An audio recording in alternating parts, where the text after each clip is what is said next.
എല്ലാ സുഹൃത്തുക്കൾക്കും എൻ്റെ സ്നേഹം നിറഞ്ഞ ആശംസകൾ. എല്ലാവർക്കും എൻ്റെ നന്ദി അറിയിക്കുന്നു. Mr. Speaker, I believe that is the first time my mother tongue, Malayalam, has been spoken in this House. Mr. Speaker, I have spent most of my working life advocating for those whose voices are rarely heard, ethnic women survivors of violence, and more recently, migrant workers who've been exploited. എല്ലാ സുഹൃത്തുക്കൾക്കും എൻ്റെ സ്നേഹം നിറഞ്ഞ ആശംസകൾ. എല്ലാവർക്കും എൻ്റെ നന്ദി അറിയിക്കുന്നു.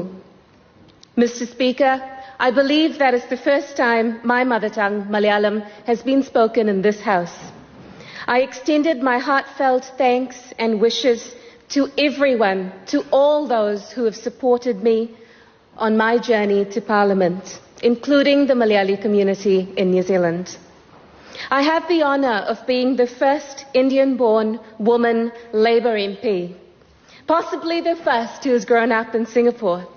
I acknowledge the role that both countries have played in shaping my perspectives in life. I acknowledge former Labour MPs Dr. Ashraf Chowdhury and Dr. Rajendra Prasad, who also have links to South Asia and in whose footsteps I follow. Becoming a Member of Parliament is a surreal experience for most, I'm sure, but it's particularly so for someone like me. I was born in India, grew up in Singapore, and I moved to New Zealand as a young adult, at a time in my life when I wanted to step outside my comfort zone, move to a country where I didn't know anyone, and build a life for myself. It was the best decision of my life, and I am grateful for the opportunities that New Zealand has offered me, opportunities that should be equally available to everyone.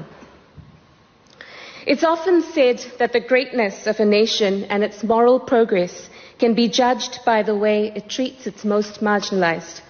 Mr. Speaker, I have spent most of my working life advocating for those whose voices are rarely heard, ethnic women survivors of violence, and more recently, migrant workers who've been exploited. I want us to be a nation that also values heritage languages. Language connects us to our unique histories and identities. A truly egalitarian nation where everyone is valued regardless of where they come from or what they sound like.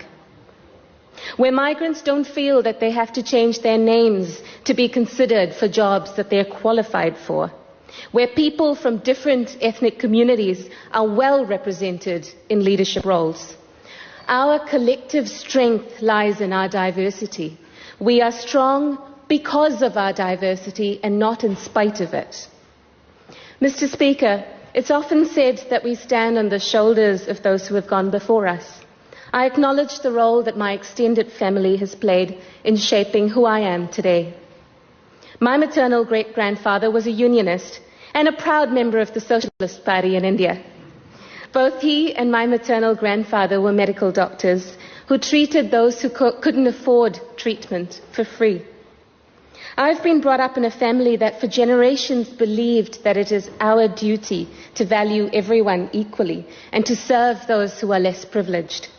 I stand in this House recognizing that it's a privilege, and with privilege comes great responsibility.